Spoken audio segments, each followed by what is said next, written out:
Bismillahirrahmanirrahim. Assalamualaikum warahmatullahi wabarakatuh. Kembali berjumpa dalam mata pelajaran pendidikan agama Islam. Kali ini kita akan membahas tentang kewajiban kaum muslimin terhadap jenazah. Seperti kita ketahui bahwa Allah Subhanahu wa taala menciptakan manusia yang hidup dan yang mati. Allah Subhanahu wa taala berfirman, "Kullu nafsin za'iqatul maut." Tiap-tiap yang bernyawa akan merasakan mati. Artinya apa? Hidup di dunia ini tidaklah selamanya.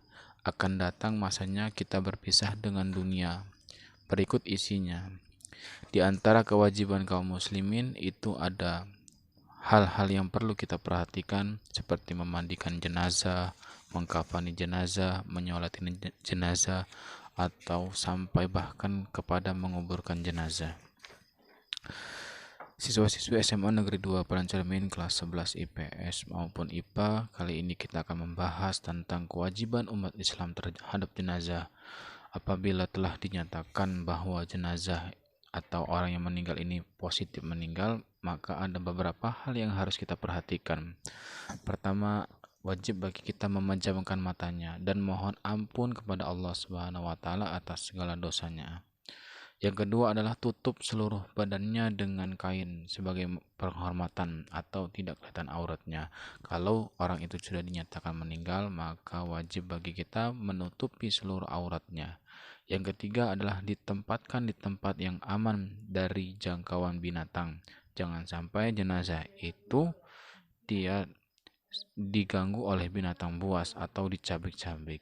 Yang keempat adalah bagi keluarga dan sahabat dekatnya tidak dilarang mencium si mayat, tetapi selagi tidak membahayakan jenazah itu sendiri. Setelah kita tahu bahwa ada beberapa hal yang wajib bagi umat Islam terhadap jenazah, kita lanjut kepada perawatan jenazah. Yang pertama adalah memandikan jenazah. Syarat-syarat wajib memandikan jenazah itu ada dua. Pertama, jenazah itu orang Islam. Apapun aliran mazhab, ras, suku, dan profesinya, selagi dia adalah seorang muslim, maka wajib kita mandikan. Yang kedua, didapati tubuhnya walaupun sedikit. Sekiranya dia kecelakaan, hanya tersisa bagian tubuh yang bisa dimandikan, maka tetap wajib dimandikan. Kemudian yang kedua adalah yang berhak memandikan jenazah itu sendiri. Apabila jenazah itu laki-laki, maka yang memandikan hendaklah laki-laki. Kalau dia perempuan, maka yang memandikan adalah perempuan, kecuali istri ataupun mahram bagi si ahli mayit. Kalau istri boleh dimandikan oleh suami ataupun sebaliknya. Kemudian apabila jenazah itu perempuan, juga dimandikan oleh perempuan, ya sama. Apabila jenazah itu seorang istri, maka suaminya pula, dan apabila seorang suami meninggal, maka dia boleh dimandikan oleh istrinya. Berikut ini beberapa tata cara memandikan jenazah. Yang pertama adalah ditempatkan tertutup agar yang melihat hanya orang-orang yang memandikan dan orang yang mengurusinya saja. Yang kedua, mayat diletakkan di tempat yang tinggi seperti dipan. Yang ketiga, dipakaikan kain basahan seperti sarung agar auratnya tidak terbuka. Yang keempat, mayat tersebut didudukkan atau disandarkan pada sesuatu, lantas disapu perutnya supaya apa yang ada di dalam perut tersebut keluar, seperti kotoran-kotoran tersebut keluar, sehingga nanti kalau misalkan dia sudah bersih bisa dimandikan, bisa diwudukan. Setelah itu hendaklah mengganti sarung tangan untuk membersihkan mulut dan gigi si mayat.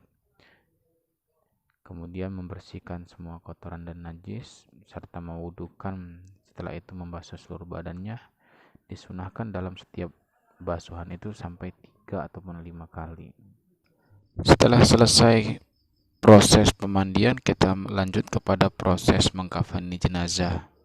Selanjutnya, kalau pembelian kain kafan ini maka diambil dari harta si mayit, ya. Selagi dia hidup, dia memiliki harta, maka kaum muslimin mengambil uang ataupun harta untuk kita belikan kain kafan.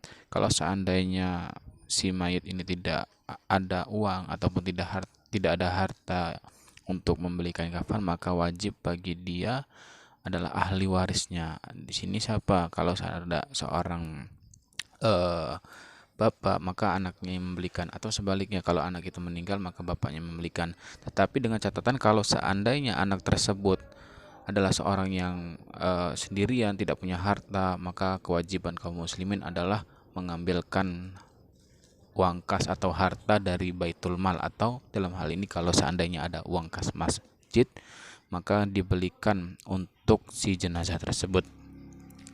Untuk kriterianya, kain kafan yang paling tidak satu lapis itu paling minimal, tetapi kesunahan itu adalah 3 lapis bagi mayat laki-laki, sementara 5 lapis bagi mayat perempuan. Ini didasarkan pada hadis yang diriwayatkan oleh Aisyah radhiyallahu an. Berapa lapiskah kain kafan Rasulullah sallallahu alaihi wasallam? 3 lapis kain kafan. Ya, 3 lapis kain kafan yang berwarna putih ini disunahkan.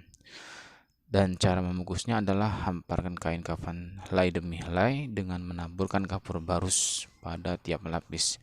Kemudian si mayat tadi diletakkan di atasnya, kedua tangannya dilipat di atas dada dengan tangan kanan di atas tangan kiri. Mengafaninya pun tidak boleh asal-asalan. Ya, apabila kalian mengafaninya, maka kafanilah saudara kalian itu dengan cara yang baik. Ini adalah pembelajaran kita terkait dengan tata cara atau kewajiban bagi kaum muslimin. Yang pertama adalah memandikan jenazah, yang kedua adalah mengkafani jenazah.